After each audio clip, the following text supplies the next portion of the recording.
Voda sense ने फिर से इंटरनेट तोड़ दिया है। वन पीस चैप्टर 1182 के ब्रीफ स्पॉयलर्स ऑफिशियली लीक हो चुके हैं और भाई इस बारी स्टोरी सिर्फ एक नॉर्मल चैप्टर नहीं लग रही बल्कि पूरे एंड गेम सेटअप की फीलिंग आ चुकी है भाई साहब, ठीक है। क्योंकि इस चैप्टर के अंदर हमें सिर्फ लोकी वर्सेस ईमू का कंटिन्यूएशन नहीं मिलता, सिर्फ रगनार का डेविल फ्रूट रिवील नहीं होता, बल्कि ओडा सेंसे हमें इंट्रोड्यूस करते हैं एक हॉरिफाइंग एंटिटी से, रेन गॉडेस ज़ाज़ा। और बिलीव मी भाई, ये कैरेक्टर नॉर्मल नहीं है। इसकी डिजाइन, इसकी पावर्स, इसका सिंबोलिज्म और स्पेशली इसका रिलेशन वाटर से, सब कुछ वन पीस के फाइनल सागा को कंप्लीटली चेंज कर सकता है। तो आज हम इन्हीं ब्रीफ स्पॉयलर्स की हर एक लाइन को ब्रेक डाउन करेंगे डीप एक्सप्लेनेशन के साथ और स्पेशली फोकस करेंगे रेन गॉडेस ज़ाज़ा पे। तो बिना किसी डिले के लेट्स बिगिन।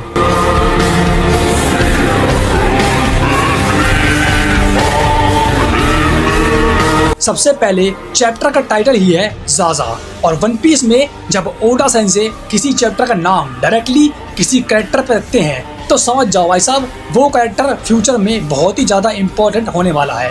एग्जैक्टली वैसे ही जैसे नीका का रिवील हुआ था, जॉय बॉय का मेंशन हुए थे, सैटर्न का इंट्रोडक्शन हुआ था और रॉक्स के रेफरेंसेस, और यहाँ ओडा सेंसे ने पूरा चैप्टर ही डेडिकेट किया है ज़ाज़ा को। तो भाई साहब अब यहीं से तुम समझ जाओ कि ये सिर्फ एक टेम्पररी मॉन्स्टर या इल्यूजन नहीं होने वाली है। चैप्टर स्टार्ट होता है वहीं से जहाँ लास्ट चैप्टर खत्म हुआ था। ईमू डायरेक्टली निडहॉग को एक ट्रेटर बोल देता है और भाई यहाँ बहुत बड़ा माइथोलॉजी रेफरेंस है। निडहॉग नॉर्स माइथोलॉजी का ड्रैगन है जो वर्ल्ड ट्री यग्ड्रासिल को खाता रहता है और एल्बाफ ऑलरेडी नॉर्स से इंस्पायर्ड आर्क है। मतलब पॉसिबल है कि निडहॉग ओरिजिनली ईमू के साइड पे था लेकिन अब लोकी या एल्बाफ जायंट्स को सपोर्ट कर रहा है, यानी इवन एंशिएंट क्रिएचर्स भी ईमू के अगेंस्ट टर्न होने लगे हैं।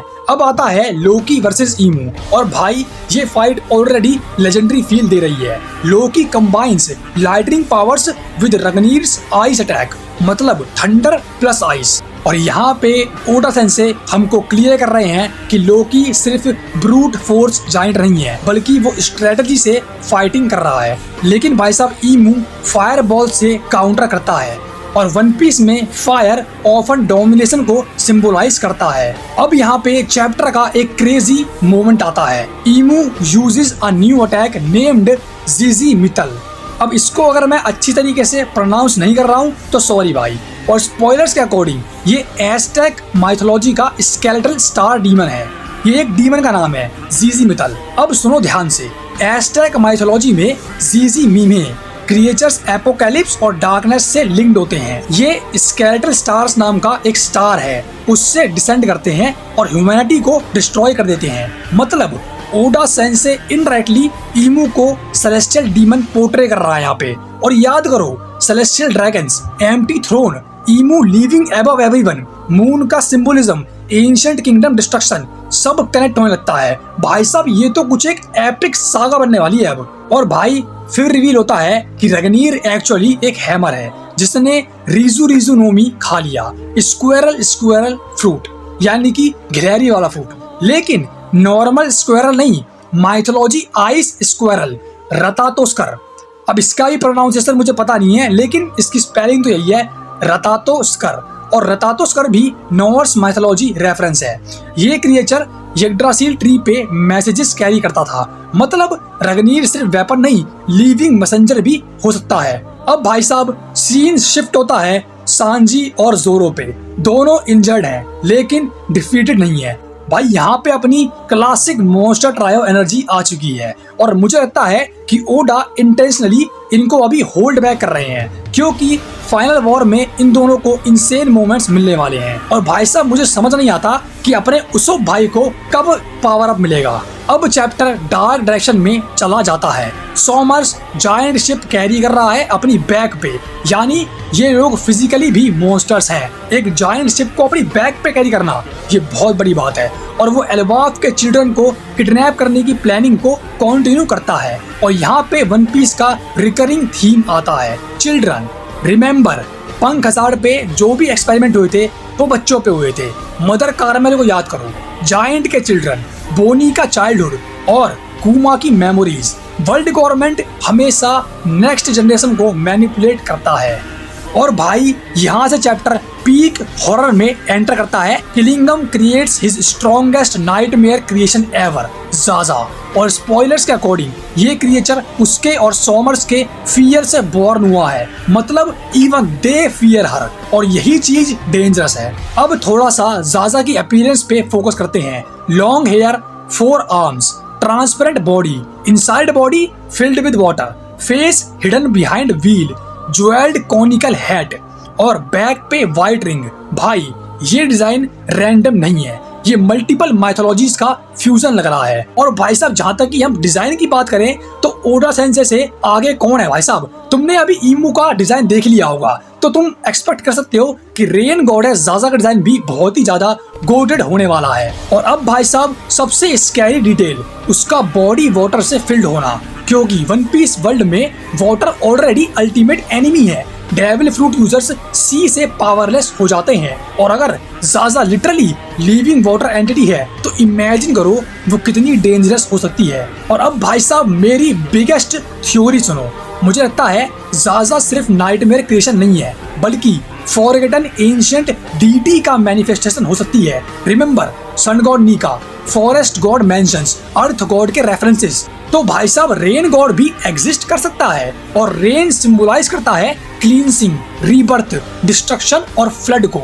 और वन पीस का वर्ल्ड ऑलरेडी फ्लडिंग थ्योरी से लिंक्ड है। ज़ाज़ा बाढ़ ला सकती है पूरे एक एंटायर विलेज के अंदर आसानी से। और भाई ये लाइन कैजुअली मत लो, एंटायर विलेज फ्लड कर दिया, मतलब ये पावर्स एंशिएंट वेपन लेवल हो सकती हैं। और याद करो वैगापंक का मैसेज, वर्ल्ड सिंकिंग थ्योरी, हो सकता है ईमू ने पास्ट में सिमिलर वाटर एंटिटीज का यूज किया हो। अब सबसे इंटरेस्टिंग डिटेल, ज़ाज़ा के बैक पे एक वाइट रिंग है जैसे ईमू के बैक पे है, मतलब डायरेक्ट कनेक्शन। लेकिन स्पॉयलर्स स्पेसिफिकली बोलते हैं विदाउट आइस, मतलब उसके जो पीठ पे सर्कल है उसके अंदर ईमू की तरह वो आइस नहीं है, यानी कि वो एक इनकम्प्लीट वर्जन है, या फिर शायद से कोई आर्टिफिशियल क्रिएशन है, या फिर किसी की कॉपी है। उसका फेस व्हील के पीछे हिडन है, और वन पीस में हिडन आइस ऑलवेज इम्पोर्टेंट होती हैं। Example Imu, Mihawk, Hakuba transformation, Gorosei forms. मुझे लगता है ओडा इंटेंशनली उसकी आइडेंटिटी हाइड कर रहे हैं। अब जरा इमेजिन करो अगर ज़ाज़ा एक्चुअली वॉइड सेंचुरी का फॉरगेटन वेपन हो, या फिर कोई एंशिएंट किंगडम की गार्डियन, या रेन गॉड ट्राइब की लास्ट एंटिटी, और किलिंगम ने सिर्फ उसका नाइटमेयर वर्जन क्रिएट किया हो। चैप्टर एंड होता है ज़ोरो और Sanji preparing for final fight, और ऑनेस्टली ये परफेक्ट मैचअप लग रहा है, because Zoro fights monsters through raw power, Sanji fights emotionally while protecting people, और against a flood goddess type entity Sanji specially shine कर सकता है। अब भाई मेरी लास्ट और final theory, Imu actually ancient god से फियर करता है, नीका फ्रीडम रिप्रेजेंट करता है, और maybe rain god equals to purification, forest god equals to life, और earth god equals to stability, और ईमू डिस्ट्रक्शन को रिप्रेजेंट करता है। मतलब फाइनल वॉर सिर्फ पायरेट्स वर्सेस गवर्नमेंट में नहीं होने वाली है भाई साहब, आइडियोलॉजीज और एंशिएंट पावर्स का वॉर होगा। तो भाई वन पीस चैप्टर 1182 ऑनेस्टली एक सेटअप चैप्टर कम और एंड गेम वार्निंग ज्यादा लग रहा है। Loki versus Imu, ancient mythology reveals, Ragnir reveal, और सबसे इम्पोर्टेंट रेन गॉडेस ज़ाज़ा। और बिलीव मी, मुझे लगता है ये कैरेक्टर फ्यूचर में बहुत बड़ा रोल प्ले करेगी। तो तुम लोग कमेंट्स में बताओ क्या ज़ाज़ा एक्चुअली एक एंशिएंट गॉड है या सिर्फ किलिंगम की क्रिएशन, और क्या तुम्हें लगता है ईमू का रिलेशन सेलेस्टियल डीमन से है।